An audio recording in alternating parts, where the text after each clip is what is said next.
Hi, and welcome to True Crime, a channel dedicated to the dark underworld of criminal activity carried out by gangsters, mobsters, cartel leaders, and others. How China got involved with Mexican cartels. Over the past decade, there have been reports of Chinese companies and individuals working with Mexican drug cartels to smuggle drugs and launder money. But how did this partnership come about? What are the implications for global drug trafficking and international relations? Join us as we delve into this complex and controversial issue, examining the historical, economic, and political factors that have led to China's involvement with Mexican cartels. Let's get started. The deepening economic ties between China and Mexico have brought about both legitimate commerce and shady dealings. The numbers speak for themselves. In 2021, trade between the two countries reached a staggering $100 billion, with imports from China accounting for over 90% of total trade. Meanwhile, Chinese foreign direct investments in Mexico soared to $189 billion in 2020. But while business is booming, the underworld of Mexican drug cartels is being infiltrated by Chinese groups involved in drug trafficking and money laundering. It's a dangerous game with huge profits to be made and lives at stake. Take the case of Zhenli Yigong, a Chinese businessman whose Mexico City home was raided by police in 2007, revealing a jaw-dropping $205 million in cash. And it's not just one rogue operator. U.S. police have recently busted several Chinese nationals for their involvement in sophisticated money laundering operations.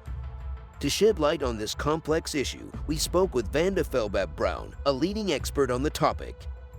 According to Felbab Brown, Chinese brokers are the top suppliers of chemicals used in the production of methamphetamine and fentanyl, which are then sold by Mexican drug cartels across North America and beyond.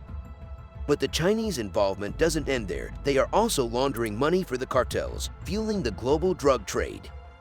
The illegal trade in wildlife between Mexico and China has become a significant concern for conservationists and law enforcement agencies alike. The trade involves not just the trafficking of animals, but also their parts, which are often used in traditional Chinese medicine.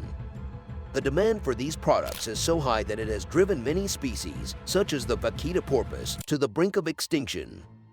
However, the wildlife trade also serves another purpose for the cartels. It's a way to launder money and transfer value in illegal economies.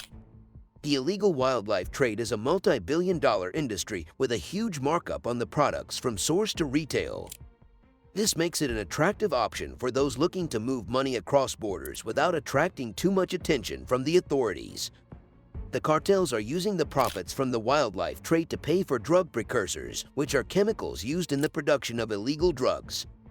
These precursors are often sourced from China, and the cartels owe large sums of money to Chinese brokers. By trading wildlife for these precursors, the cartels can avoid using traditional banking channels, which are subject to anti-money laundering laws. The illegal wildlife trade also allows the cartels to diversify their revenue streams. Drug trafficking is a risky business, and the profits can be unpredictable. The wildlife trade provides a more stable source of income and one that is less likely to attract the attention of law enforcement. The impact of the wildlife trade on Mexico's ecosystems and biodiversity is also a cause for concern. The cartels are exploiting a wide range of animal and plant species, many of which are endangered. The loss of these species has a knock-on effect on the entire ecosystem, affecting everything from pollination to pest control. The trade in wildlife also has a human cost. The people who live in the areas where the animals are hunted are often poor and marginalized.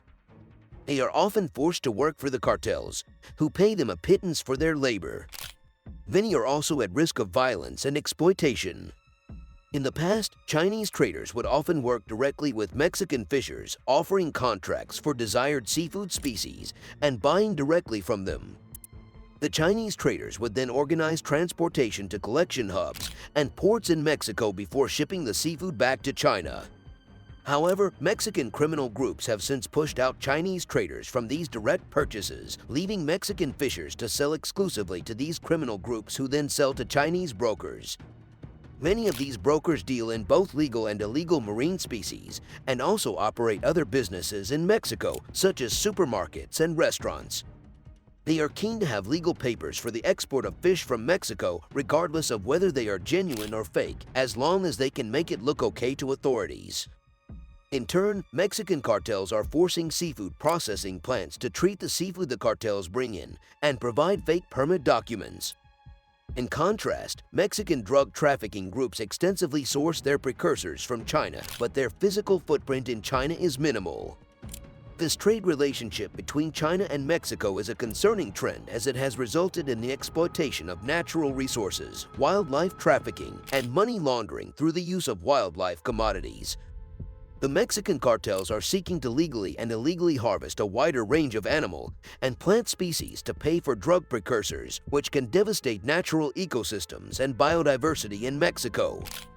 The lack of cooperation from the Chinese government in tackling drug and wildlife trafficking between China and Mexico is a major concern. While the Chinese government denies any responsibility for the smuggling of drug precursor chemicals and poaching and wildlife trafficking in Mexico, it is clear that both countries need to work together to combat these illegal activities. Unfortunately, formal cooperation between the two governments has been minimal, with China preferring informal case-by-case cooperation. The Mexican government is left to deal with the problem on its own, but this is a difficult task given the lack of resources, personnel, and mandates of Mexican environmental regulatory and enforcement agencies. Corruption is also a major issue, making it difficult to effectively enforce laws and regulations. The López Obrador administration's lack of interest in protecting Mexico's biodiversity or confronting organized crime groups has only made matters worse. Already meager budgets and authorities of environmental agencies have been decimated, and law enforcement against criminal groups has decreased. This makes it easier for criminal groups to continue poaching and trafficking wildlife, as well as smuggling drug precursor chemicals. It is clear that more needs to be done to combat these illegal activities, and that both the Mexican and Chinese governments need to work together more formally and effectively to protect the environment and biodiversity. Without cooperation and action, the problem will only continue to grow and have devastating effects on both countries and their ecosystems. The issue of illegal trade and trafficking is a global one, and it takes international cooperation to combat it. Unfortunately, the Chinese government's cooperation with Mexico on this matter is minimal at best. The Chinese government denies responsibility for the smuggling of drug precursor chemicals and wildlife trafficking from Mexico, insisting that it is the Mexican government's responsibility to solve the problem. However, the Mexican government is ill-equipped to tackle the problem alone. With a lack of resources, personnel, and pervasive corruption in environmental agencies, Mexico must receive help from its international partners. China has a critical role to play in reducing poaching and wildlife trafficking